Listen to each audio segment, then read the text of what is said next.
Fala galera! 2025 está chegando ao fim e foi nesse ano que eu criei o canal para eternizar e compartilhar um pouco do meu amor por videogame por aqui. Hoje vou fazer uma retrospectiva de tudo que eu joguei esse ano. Deixa o like, se inscreve para fazer parte da equipe e agora, bora pro vídeo. Número 1, Eternights. Comecei o ano zerando um jogo que eu comecei no final de 2024, Eternights, que inclusive ficou de graça esse fim de ano na Epic. Esse jogo me chamou a atenção pela imagem da capa e depois pela descrição. E cara, foi um dos jogos que eu mais gostei de jogar. Nesse jogo, você é recrutado por uma entidade para lutar contra outra após o mundo ser contaminado e as pessoas terem se transformado em zumbis. Ao longo do jogo, você vai conhecer e recrutar outros personagens, cada um com uma personalidade bem definida e que faz com que você goste e se preocupe com eles. O combate é muito bom, com elementos de parry, esquiva e também ataques combinados. É um estilo de jogo que me agrada bastante.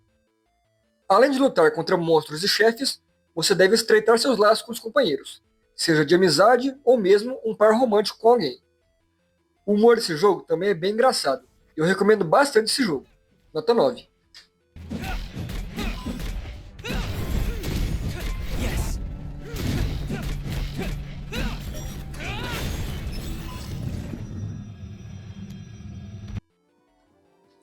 Número 2, Coromon. Em fevereiro eu zerei Coromon. Estava interessado nesse jogo desde que eu ouvi falar dele pela primeira vez, sendo um jogo inspirado em Pokémon e com criaturas interessantes. E aqui eles pegam o que o Pokémon falha e melhoram. Aqui nós treinamos os Coromons e os capturamos com Spinners. Os Coromons têm evoluções, em sua maioria, e podem variar de nível de raridade mesmo entre a própria espécie. Aqui, uma organização do mal causa um desequilíbrio no mundo, e nós temos que juntar a energia de 6 seres guardiões para restaurar o equilíbrio do mundo. Um jogo bem legal, divertido e leve, para quando você quiser jogar algo mais de boa. Se você gosta de Pokémon, recomendo bastante. Nota 8. Número 3, Prince of Persia: The Sands of Time. Em março, eu quis revisitar alguns jogos que eu não jogava há algum tempo, e joguei o Prince of Persia: The Sands of Time, do PlayStation 2. O jogo é tão bom quanto eu lembrava, e envelheceu como vinho. Tirando um bug que se você salvar em certo lugar você fica travado, é um jogo excelente, com combates interessantes, história legal, e a mecânica de voltar no tempo sendo uma das coisas mais legais dos videogames. A Ubisoft, por que você não é mais como antes? Nota 8,5.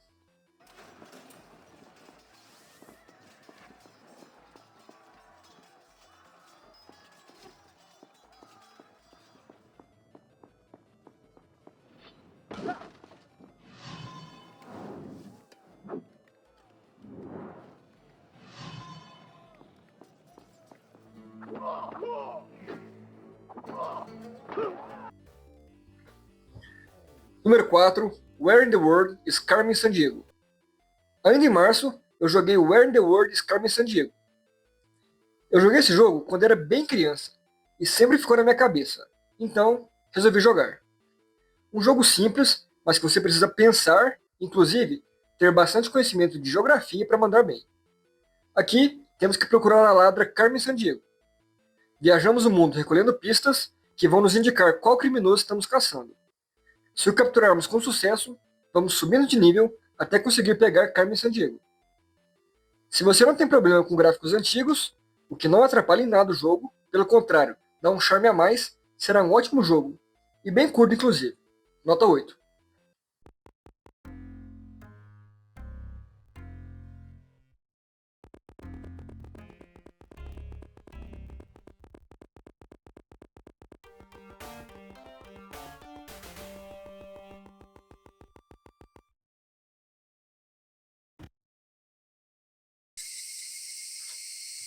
Número 5, Higurashi When They Cry. Esse aqui foi o jogo mais diferente que eu joguei. Parecia ter uma pegada meio de anime, e realmente tem um anime, mas eu não conhecia nada. Esse aqui é uma visual novel, e o começo é extremamente entediante. Nosso protagonista se muda para uma cidade, Hinamizawa, e lá ele conhece o local e a escola, encontrando os colegas de classe e aos poucos vai se enturmando. Esse começo é para você conhecer os personagens e suas personalidades. Após esse começo meio entediante, Logo, o jogo dá uma guinada quando um assassinato acontece. Você descobre que coisas macabras aconteceram no passado naquela cidade, e que todo ano se repetem. Aos poucos, você começa a suspeitar de todo mundo, e não sabe mais o que é verdade e o que é mentira. É uma loucura o que esse jogo consegue fazer apenas com áudio e texto. O jogo não dá sustos, mas te mantém tenso a todo momento da metade para o final. Se quiser uma experiência diferente, eu recomendo, mas não é um jogo para todo mundo. Nota 8. Número 6, Moonscars. Em maio, joguei Moonscars. O que me chamou a atenção em Moonscars foi o estilo de jogo. Parecia pintado com pincel. Quando comecei a jogar, percebi uma história, ainda que vaga, de busca por significado e vingança. O jogo é um Metroidvania bem desafiador, com uma certa melancolia e sensação de vazio, onde você encontra pessoas, memórias do que um dia elas já foram e outros seres que vão te guiar na jornada. Os inimigos são bons desafios, mas é na luta contra chefes que o jogo brilha. No jogo, você pode variar as armas, inclusive tem até uma árvore de habilidades, mas confesso que só usei alguns feitiços. Bom jogo, nota 8,5. Número 7, Aladdin. Quis revisitar esse clássico, mesmo tendo zerado ele há poucos anos, porque é um dos jogos mais divertidos do Super Nintendo e talvez dos videogames como um todo. É um jogo leve, mas com desafio na medida certa, além de ser um jogo muito bonito e com alguns segredos que você só descobre explorando bem cada fase. O jogo é inspirado no filme, inclusive isso era algo bem comum na época, que infelizmente não é mais como antes. No jogo, você deve salvar Jasmine e enfrentar Jafar. Se estiver procurando um jogo leve, divertido e rápido de zerar, é esse aqui, nota 9.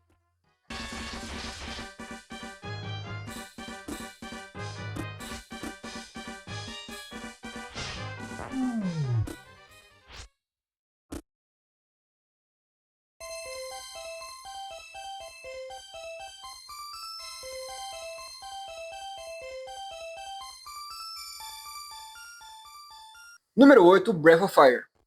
Esse aqui eu ouvia falar há muito tempo, mas nunca estava na pegada para de fato conhecer, assim como vários outros RPGs que ainda não me aventurei. Mas finalmente, a curiosidade e disposição coincidiram e resolvi jogar Breath of Fire. Inclusive, foi durante o Breath of Fire que o canal foi criado. Inclusive eu trouxe um vídeo falando sobre o que eu achei desse jogo. Se você gosta de RPG, vai ser um excelente jogo para você. Mas se RPG não é o seu tipo de jogo, ou se nunca jogou algo do tipo, recomendo começar por outros antes de vir para esse, para que você possa aproveitar o melhor dele no momento correto. Nota 8.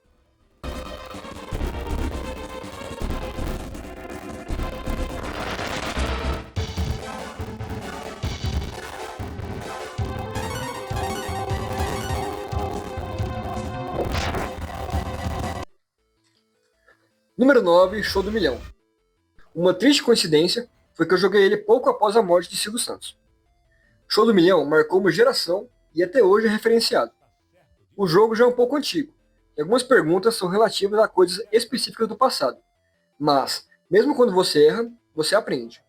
Também é um jogo leve e divertido, e desafiador em alguns casos. E claro, muito nostálgico. Nota 8. Qual é a resposta certa? Está certo disso? Certa resposta. Vamos para a pergunta que vale R$3.000. Vamos lá. Número 10, Lilo e Stitch. Esse aqui eu tenho uma memória afetiva muito grande, tendo jogado bastante ele no PlayStation 1. Também é um daqueles jogos rápidos e divertidos, para você jogar quando estiver de cabeça cheia, após o trabalho ou mesmo com os filhos. No jogo, você joga tanto com a Lilo quanto com o Stitch, cada um com ataques diferentes.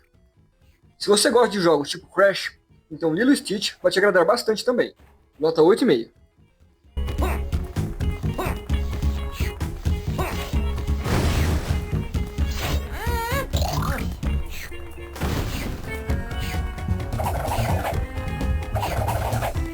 Número 11, Yu-Gi-Oh! Forbidden Memories. Também é um jogo que eu tenho bastante memória afetiva, e acredito que muitos aqui também. Forbidden Memories é um dos jogos mais icônicos do Play 1, com a mecânica única de fundir cartas e equipar os monstros, sendo tão divertido quanto difícil, quando se trata de alguns adversários. Para obter algumas cartas é bem difícil, e outras literalmente impossível, sem o uso de métodos alternativos.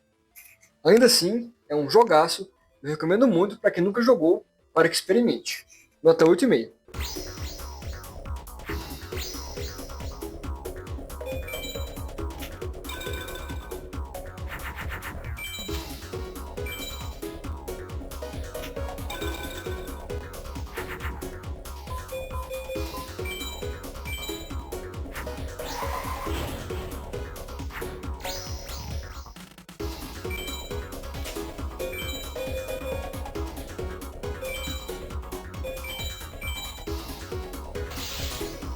Número 12, Symphony of the Night. Mais um jogo que eu tinha muita curiosidade em saber como era o Symphony of the Night, do tanto que ele é elogiado.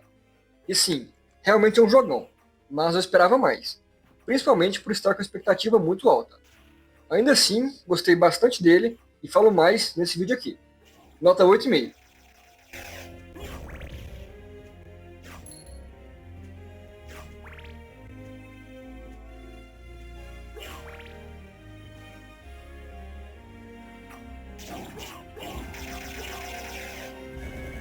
Budokai Tenkaichi 3.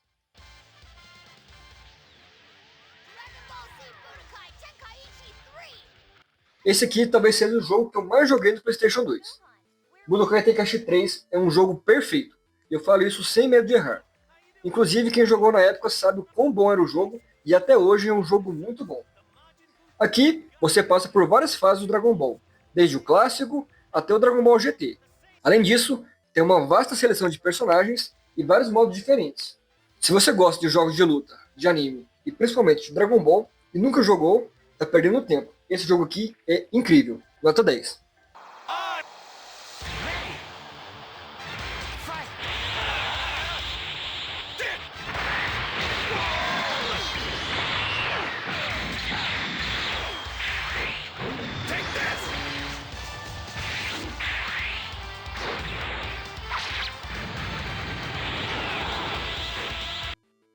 E foram esses os jogos de 2025 para mim.